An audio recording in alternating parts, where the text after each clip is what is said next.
Hello tout le monde, c'est Charles. Coucou tout le monde, ça va?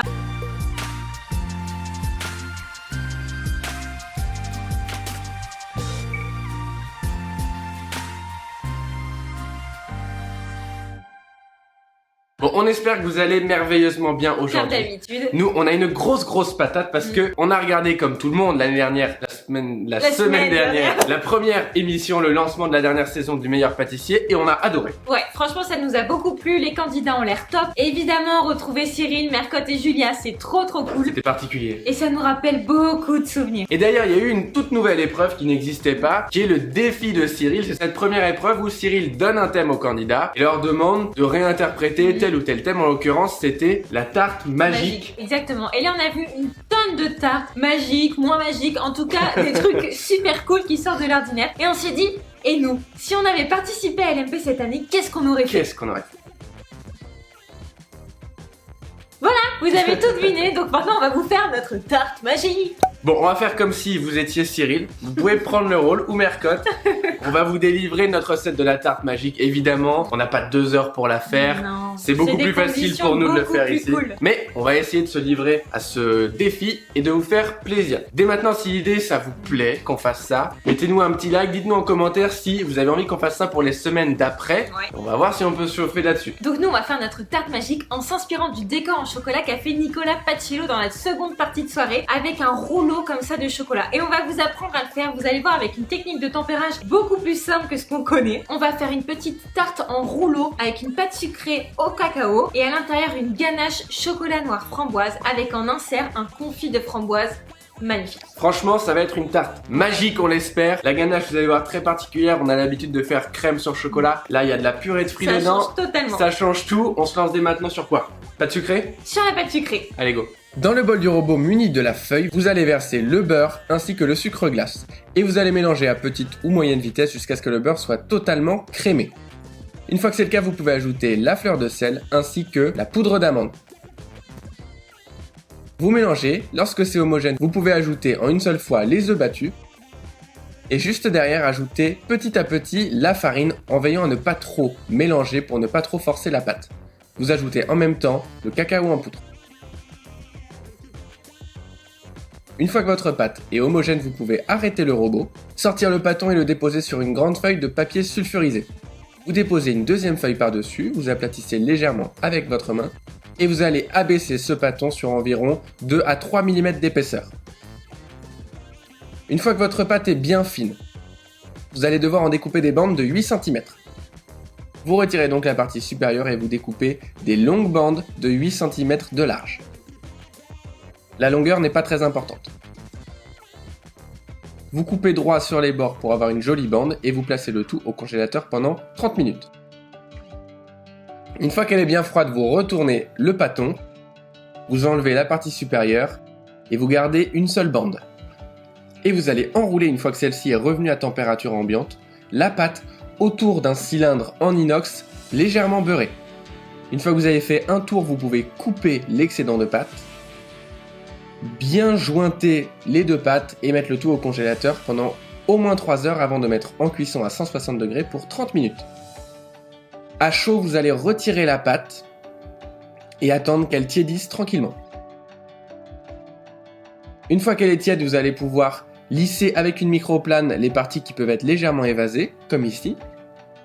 Et maintenant, vous allez lisser les parties supérieures et inférieures.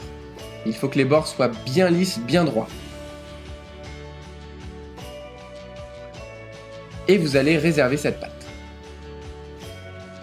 Maintenant que la pâte sucrée est terminée, on va pouvoir faire notre petit insert de framboise parce qu'il va devoir prendre au congélateur. Vous allez voir la technique.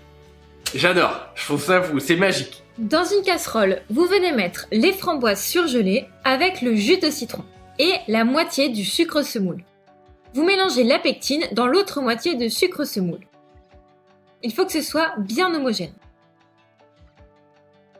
On met la casserole sur un feu moyen. On fait chauffer le tout et quand le mélange fume, on ajoute la moitié de sucre pectine. On mélange bien au fouet, puis on ajoute la deuxième moitié. On mélange jusqu'à ce qu'il n'y ait plus de morceaux de framboise.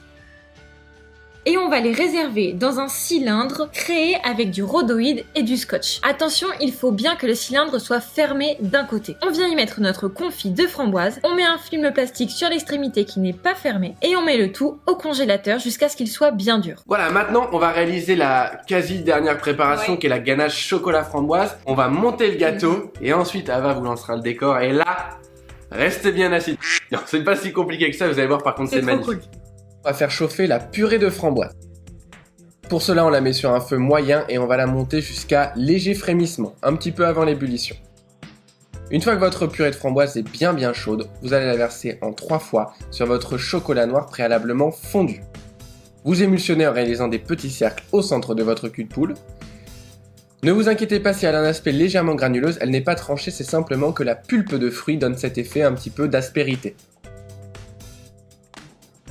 Une fois que vous avez intégré les 3/4 de purée et que votre ganache est relativement lisse, vous allez attendre que celle-ci passe en dessous des 50 degrés.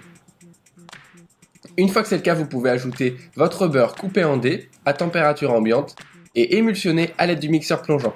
Ça va totalement lisser votre ganache et la rendre extrêmement brillante et onctueuse. Voilà, regardez la texture qu'elle doit avoir.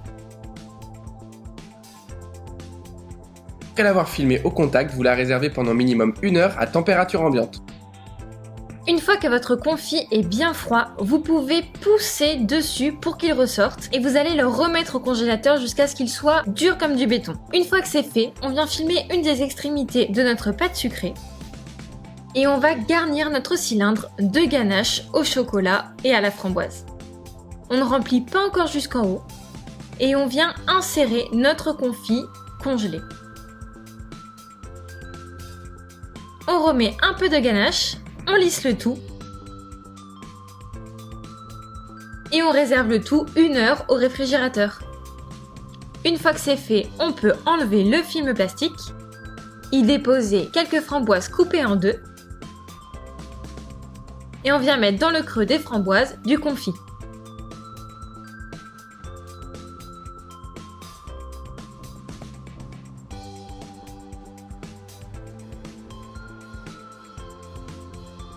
Notre tarte est prête. On va donc s'attaquer au décor en chocolat. On va faire un rouleau avec du chocolat tempéré. Une technique un peu plus simple de tempérage qui utilise du micrio. C'est du beurre de cacao réduit en poudre. Et vous allez voir que ça va rendre le chocolat bien brillant, bien cassant aussi. Et c'est ça toute la difficulté, c'est d'arriver à faire un décor joli, magique, sans le casser. C'est vrai que pour les personnes qui savent pas forcément pourquoi on tempère du chocolat en fait, c'est pour le rendre plus brillant quand on le démoule entre guillemets et le rendre plus cassant à la dégustation. Voilà. Donc on se lance tout de suite et on vous mettra dans la description les petits outils qu'il faut comme le papier guitare, enfin vous allez voir tout ça. Vous commencez par faire fondre le chocolat à l'aide d'un bain-marie. L'astuce pour bien tempérer son chocolat est d'attendre que 80% du chocolat soit fondu, alors vous retirez le bol et vous laissez le reste fondre tranquillement tout seul. Une fois que c'est totalement fondu, on va déposer notre bol dans un bol d'eau bien froide pour faire redescendre la température directement. Une fois qu'on atteint entre 33 et 34 degrés, on ajoute le beurre de cacao et on mélange le tout jusqu'à ce qu'il soit totalement fondu. Lorsque notre chocolat atteint les 28-29 degrés, on peut le sortir et le faire couler sur une feuille de papier guitare avant de l'étaler à l'aide d'une palette crantée. Dès que notre chocolat devient pâteux et plus mat, on peut l'enrouler autour d'un rouleau à pâtisserie par exemple, avec un rhodoïde au contact ou pas, c'est même pas obligé. On met un scotch et on laisse figer pendant 20 minutes au réfrigérateur. Une fois sorti du réfrigérateur, on va tranquillement le faire glisser, découper le scotch et on va pouvoir enlever très délicatement la feuille de papier guitare. Regardez comme le chocolat est brillant. Maintenant, on va le faire glisser si vous aviez mis un rhodoïde au contact de votre rouleau. Et voilà, c'est presque fini. On va maintenant pouvoir retirer un anneau sur 2 pour donner beaucoup plus de visibilité sur la tarte qui finira à l'intérieur.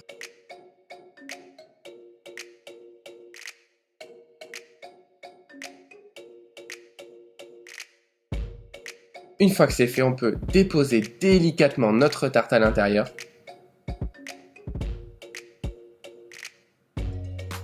Et saupoudrer le chocolat avec un tout petit peu de poudre d'or. Ça donne beaucoup de relief et un côté magique. Et voilà, on peut découper. Et on va voir si la magie opère avec le cœur de framboise. Oh, aïe aïe aïe, alors ça, c'est magique.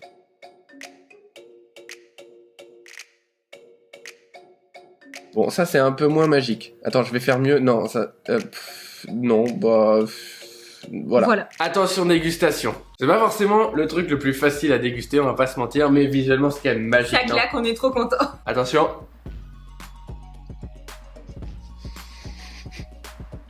Wow. Alors c'est juste waouh, on a la... C'est atomique. On a la fraîcheur et le peps de la framboise, la rondeur du chocolat, mais c'est du chocolat noir donc ça reste un petit peu amer, enfin c'est vraiment délicieux, pas du tout une amertume pas bonne, moi Amertume j'adore. contrôlée. Moi j'adore. Non franchement, c'est magique. C'est magique, je trouve que ça ressemble un petit peu à une forêt noire, mais ouais. Où on aurait remplacé la framboise... La cerise par la framboise. Vous avez compris. Et cette forme de tube, c'est tellement inhabituel, c'est cool le décor qui est là pour sublimer, donner un côté un petit peu magique avec la poudre d'or. Nous, on est contents, mais de toute façon, tous les candidats d'LMP sont contents de leur truc en général, et parfois, s'ils arrivent à côte, le sont moins. Donc, à vous de nous dire en commentaire si c'est top ou si c'est flop. Oui, si exactement. on serait passé en deuxième semaine ou pas. Pression, si c'est top, c'est un pouce en l'air, si c'est flop, n'hésitez pas. On a peur de rien, c'est pouce en bas, hein. Ok ? Ah non, n'hésitez pas à refaire cette tarte magique et à nous mentionner sur Instagram, on viendra voir vos réalisations, ça nous fait toujours super plaisir et surtout, vous pouvez utiliser la technique de tempérage du chocolat pour faire d'autres formes. Faites vraiment ce qui vous fait plaisir, la pâtisserie c'est fait pour ça, exactement. Là vous pouvez vous éclater vraiment. Avant vous pouviez pas vous éclater, mais maintenant là vraiment vous pouvez. Non mais puis le beurre de micrio c'est hyper pratique, c'est vrai que ça coûte un petit peu cher mais le pot dure tellement longtemps que c'est vraiment très rentable quand on fait souvent de la pâtisserie. On espère sincèrement du fond du cœur que cette tarte magique vous a plu. Nous, on a pris beaucoup de plaisir à faire cette carrément vidéo pour vous. On vous embrasse. Et on vous dit vraiment fort. À dimanche. À dimanche. Pour une super recette, vous allez voir, c'est trop gourmand, on a déjà goûté, c'est trop bon.